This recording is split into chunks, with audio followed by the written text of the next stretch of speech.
Adèle Garmonde est née il y a à peu près 60 ans, un peu plus de 60 ans, dans un bidonville sous l'impulsion d'un personnage qui était un personnage qui avait vécu et connu la grande pauvreté, qui était un fils de migrant polonais et dont le père avait quitté le foyer familial, n'avait pas supporté la pauvreté. Et cet homme a grandi dans la misère et a retrouvé, lorsqu'il a été prêtre, des personnes dans un bidonville, issu aussi de la misère et vivant la misère. Et il y a retrouvé sa famille. Il disait toujours, j'ai retrouvé ma famille.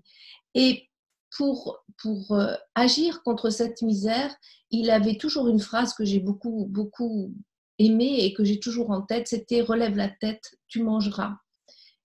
Et sa principale action, et la principale action du mouvement ATD Quart Monde, c'est sans doute d'avoir retrouver du collectif avec des personnes qui étaient complètement exclues de la société. C'est pour ça d'ailleurs qu'on a appelé ce peuple le peuple du quart-monde en lien avec le 4e ordre de la Révolution, celui qui n'a pas pu s'exprimer, qui pourtant existait, qui était le 4e ordre.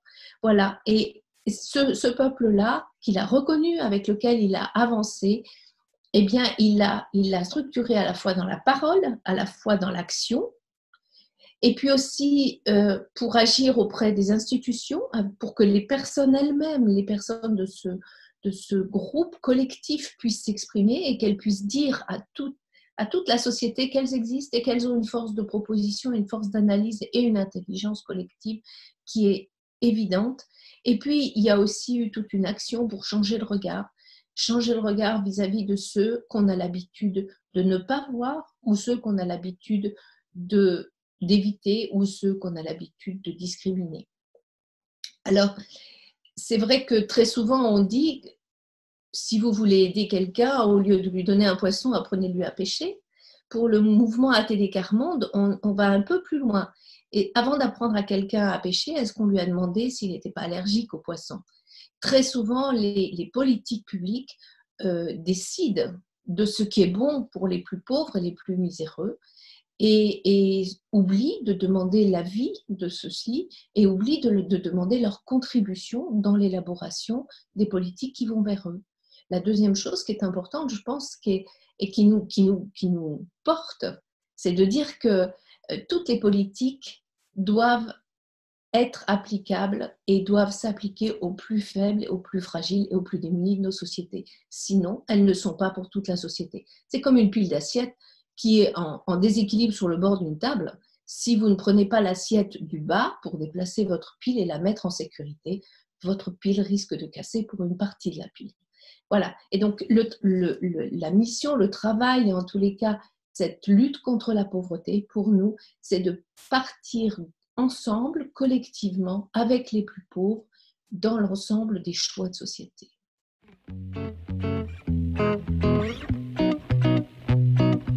Alors, la crise a révélé au grand jour plusieurs éléments. D'abord, un élément dans notre société française qui est celui de l'accompagnement des plus pauvres par la société. Mais on s'est rendu compte que les revenus sont très fragmentés et finalement, une pandémie comme ça qui fige une société, elle va révéler les fractures dans la protection globale des populations. Notamment, pour cette crise, ça a été la fracture alimentaire.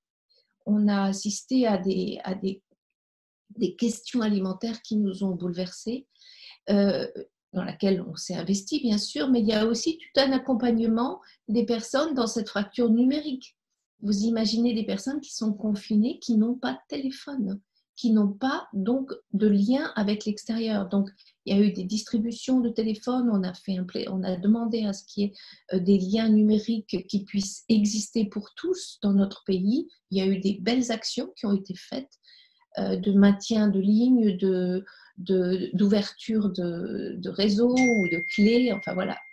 Et puis ensuite, il y a eu toute une partie d'interrogation où les plus pauvres, qui sont dans la dynamique collective qu'on appelle, nous, les militants quart-monde, où tous ces militants quart-monde se sont levés, ont relevé la tête et ont dit, voilà, on a une pandémie, voilà ce qu'on vit, voilà ce qu'on vous propose. On pourrait changer ça, on pourrait changer ça. Quels sont les effets négatifs, mais aussi quels sont les effets positifs. Dans les effets positifs, par exemple, de cet accompagnement, on a eu beaucoup d'accompagnement téléphonique. Et on a eu beaucoup de réunions téléphoniques. C'est très facile de faire une réunion téléphonique à plusieurs.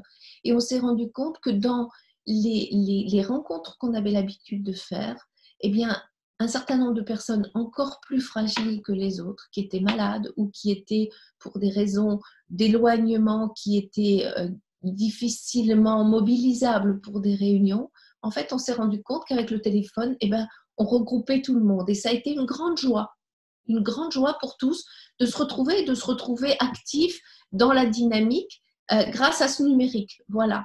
Et donc, par contre, on se rend bien compte qu'arriver à partager une vidéoconférence, on n'y est encore pas.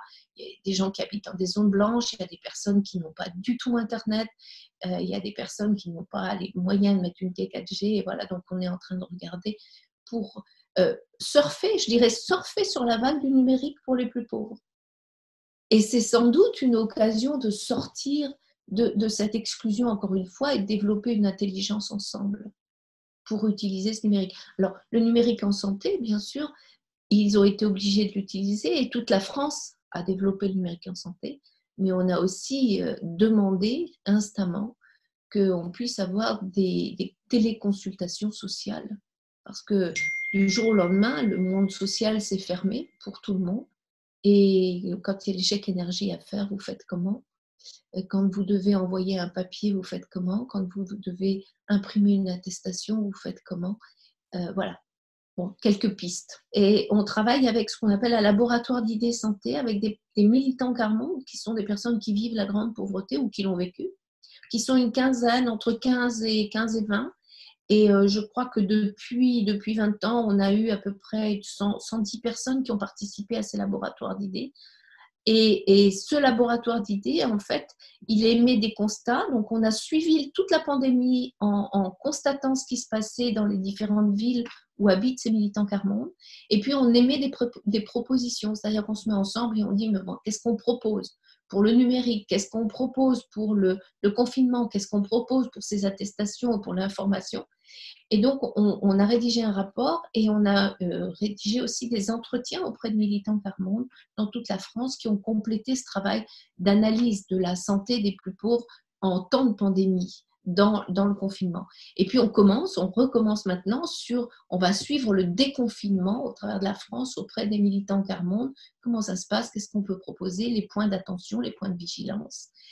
Et tout ça s'est croisé avec ce qu'on a comme dynamique professionnelle, institutionnelle, qui s'appelle le réseau Wresinski Santé, qui est un réseau qui regroupe des professionnels de la santé, des acteurs de santé, avec les militants quart-monde. Et là, on reprend les travaux et les sujets qui ont été abordés dans le laboratoire d'idées et on les complète en croisement du savoir avec les professionnels pour en faire un document qui est un document croisé. Alors, on a travaillé comme ça sur la santé en prison, la triple peine. On a travaillé sur comment on prend sa retraite quand on est pauvre. Pas si facile, pas si facile. Avant, il y avait très peu de monde qui passait l'âge fatidique des 65 ans. Maintenant, eh ben, les plus pauvres ont aussi une espérance de vie qui s'allonge et donc ils prennent leur retraite. Voilà. On a aussi travaillé beaucoup sur la médecine ambulatoire à la grande pauvreté. Est-ce que c'est une chance pour les plus pauvres d'être pris en charge en médecine ambulatoire? Quels sont les risques et quels sont les freins? Et on continue à travailler là-dessus. Voilà, quelques sujets. On a travaillé aussi sur l'intelligence artificielle. Et je pense à Guy qui nous disait, l'intelligence artificielle en santé, finalement, c'est comme une grande échelle. On grimpe sur cette échelle et on ne sait pas quel barreau va casser, finalement.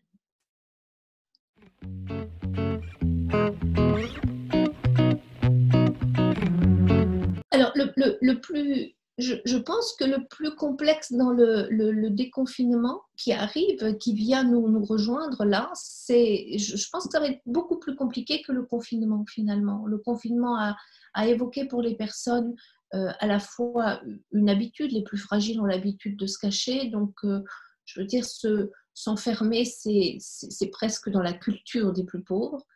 Ensuite, être en difficulté avec des injonctions du gouvernement comme les attestations, ça a été difficile à vivre, on le voit bien. Mais maintenant, il y a plus ces barrières qui pourraient paraître protectrices finalement pour eux. Et on sent l'angoisse de la mort, l'angoisse de l'épidémie qui explose. Et beaucoup nous disent, je ne sortirai pas.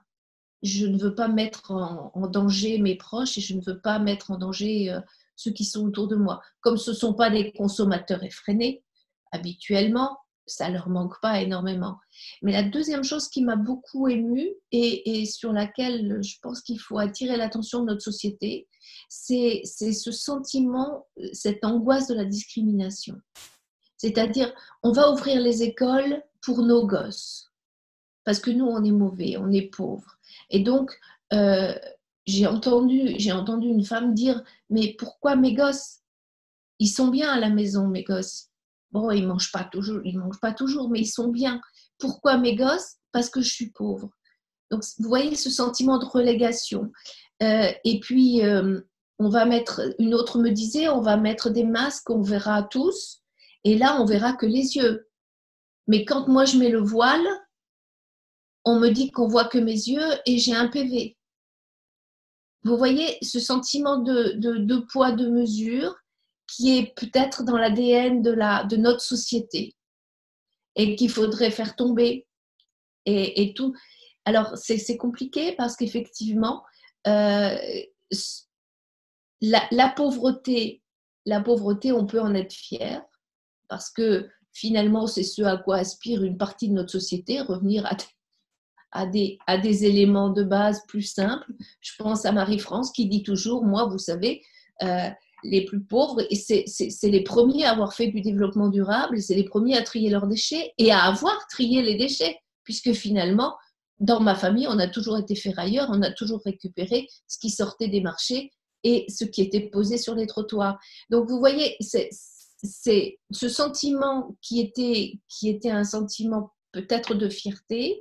Dans un déconfinement comme ça, on sent qu'il y a l'angoisse à la fois qu'on nous cible en disant c'est chez vous qu'il y a des femmes battues, alors qu'il y en a partout.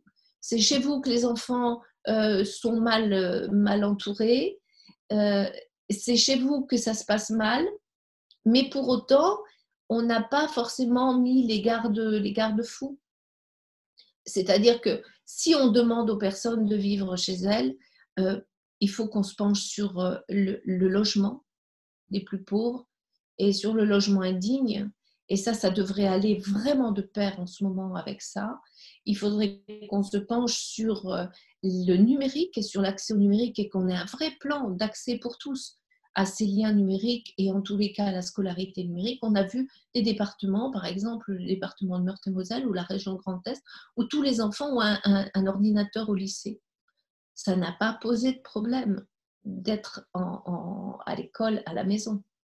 Alors, profitons pour avoir un vrai plan d'accès au numérique, aux liens numériques. Et puis, je pense que c'est aussi, pour nous, c'est aussi le moment de poser à plat l'ensemble des aides qui sont des aides masquées ou des aides qui, en tous les cas, au moment où on fige une société, sont des aides qui ne sont plus activables. Et le travail sur le revenu universel d'activité, je pense qu'il est indispensable. Il est indispensable. Alors après, on peut revenir à des choses qui concernent plus la santé. C'est le retour à la maison des personnes qui ont eu le Covid et comment on désinfecte la maison, la prise en charge de la mort. On a assisté à des choses qui étaient horribles avec des personnes qui sont décédées et puis des familles qui ne pouvaient pas payer. Et vous savez que la plus grande injustice et le plus grand reste à charge dans la santé en France, c'est l'enterrement. Et il n'y a que les salariés en France qui ont droit à un capital décès. Tous ceux qui ne sont pas salariés en activité n'ont pas droit à un capital décès. Donc tous ces gens-là sont enterrés dans des conditions, c'est ça qui endette le plus les familles dans la santé. Voilà, donc ça, ce sont des petits points sur lesquels on travaille, on veut continuer à travailler. Et puis le retour à domicile, tout l'ambulatoire, et comment on sort de l'hôpital, on rentre chez soi malade, pas très bien. Donc on a demandé à ce qu'il y ait des prados d'accompagnement pour les gens qui sortent du Covid et qui rentrent chez eux. Et puis tout le problème du déconfinement, test, reconfinement.